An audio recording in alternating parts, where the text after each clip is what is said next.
Location, Miami, Florida. Weapon of choice, AK-47. Mood, what the shits. What's going on, YouTube? We're still in Miami with it. For these next couple videos, it's going to get real cloudy because the amount of smoke these dudes was letting off is just unbelievable. But let's get into it. Both AK-47 and SK rifles were first seen in Miami in the late 1980s. Hundreds of people in South Florida have been ripped by powerful force, leaving hundreds of crime scenes with hundreds of shells left on the ground. Kenneth Boobie Williams jumped off the porch early. Already fighting a homie as a youngin', a lot of people respected him because he kept his mouth shut. He served his 4 years and he would make it back home and jump right in the mix. Early on, he was fearless. He began to do whatever he wanted. In his eyes, the game was his world and people were just living in it. He always was about a lick. If he knew you had it, he was coming for it. He didn't have any problem running up in anywhere. His first takeover was Matchbox Projects from Kenneth Kenhead Hayes. Boobie thought he was sweet and thought he didn't belong there at all. So, he put the clamps on his organization. With both sides giving up smoke, you had dealers getting ran down on. Boobie was just too much. It was just too much heat for Hayes. He just gave it up. Boobie was trying to get to $1 and he demanded that the people before him share it. And if not, well, they could just go from there. Now, Boobie would learn how to cook his own work, and it's not as easy as it seems as guys was taking losses. Guys were losing tens of thousands of dollars cooking. The best people to show you how it's done are the smokers. They can show you how it's done, letting you know not to dump that water out. Boobie would get his supply from Graylin Kelly. Before she went away, she would introduce him to her connects, which was Shorty Cuban and his wife.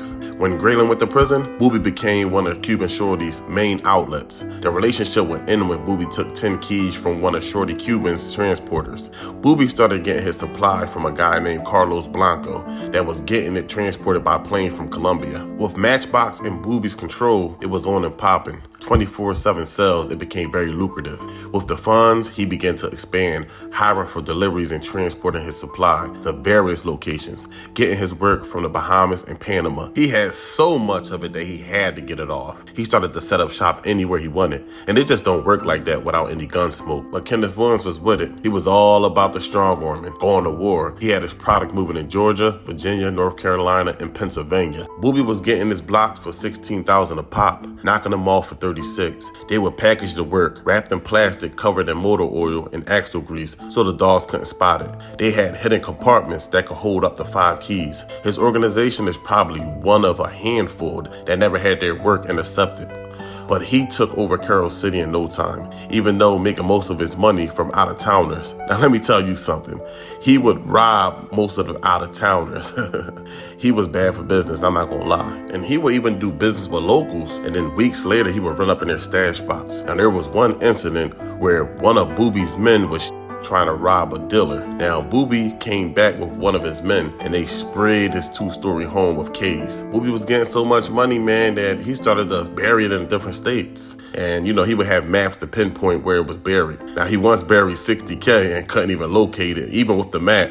So it took him a whole day to finally locate it. But after the Matchbox takeover, Boobie would begin to feel invincible. Word would get back to the city saying that there's an organization called the Thomas family that had Virginia on lock. Boobie would arrange a trip with some of his men to see what's all the hype's about. He began pitting men on their turf, challenging them. They would get the attention they've been looking for, and they would get approached and warned to leave. Boobie and his longtime friend would return to their projects, firing into a large crowd, sending a message when multiple people were hit, but everyone survived. The next night, one of Boobie's men would approach his car, discovering it's been showered with bullets. But it didn't scare them. The next day, Boobie members would spray the Thomas family compound in North Miami-Dade County. Weeks later, Jarrell Thomas and Benny Brown Lee would run into Boobie, Green, and Harper at the flea market, and words would be exchanged. Now, Boobie would let them know to share or go to war, and Thomas would tell them to bring it. Now, y'all ready for the war? Here we go. A week after all the words were exchanged at the flea market, one of the Thomas family workers would be hit at a stoplight 5 times in Norfolk, Virginia, but he would survive. The Boobie Boys continued to spray up local dealer vehicles in Virginia and would yell out, "The Miami Boys are here." And after this series is done, y'all gonna say the Shower Posse had nothing on the Boobie Boys.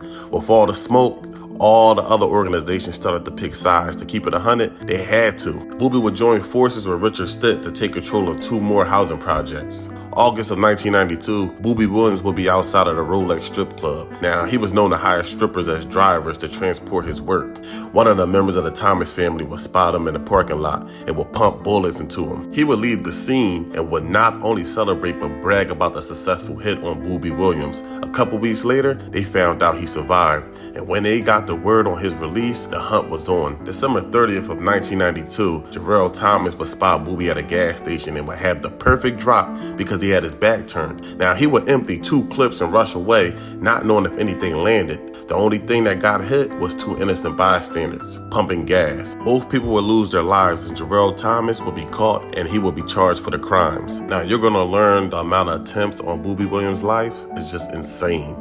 He's built different. I can't hold you. January 6, 1994. 3 Boobie members were struck with AK fire. The attack was from the Thomas family.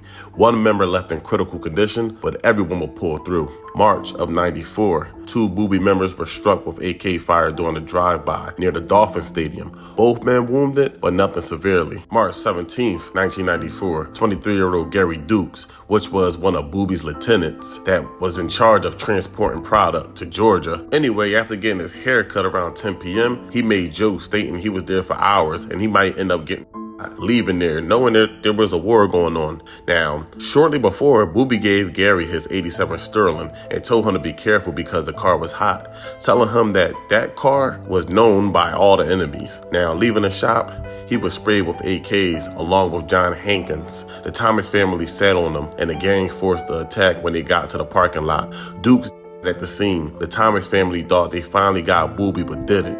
Hankins was rushed to the hospital. The crazy part out of all of this is that the same AK was used in the 3 events we talked about. Man, we just getting started. But literally hours later, 19-year-old Benny Brown Lee from the Thomas family was hit. Running away from his Honda, he fell. 2 men stood over him and finished the job. The crazy part is that it happened 3 blocks away from the barbershop incident, so the retaliation was fast. 3 days later, 2 members of the Thomas family were driving until they noticed a green Volvo following them. They noticed Boobie in the passenger seat, and he leaned out the window, busting the K. One of them were hit.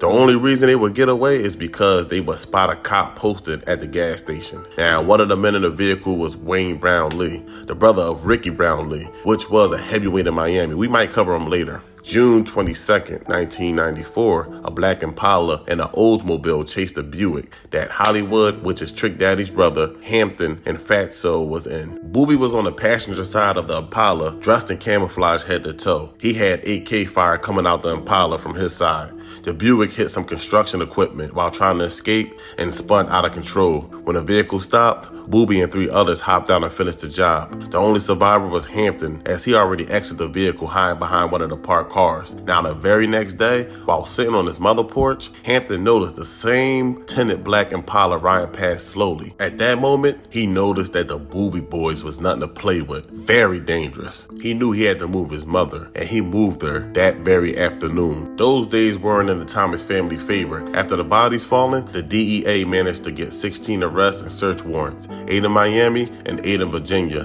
The SWAT trucks were out and arrests were made. All arrests led to plea deals. Law enforcement thought that would stop the wars, but little did they know, it was just the beginning. Now the Boobie Boys got the Thomas family out the way, and we gonna see in the next video what's the next game and what's the next territory that they try to take over. Man, it's gonna get crazy, so make sure y'all tune in, turn y'all notifications on, like this video, comment. If you're new, subscribe, and we're gonna keep this thing rocking, man. I hope y'all like the video. Show love. I'm out. Y'all take care, man.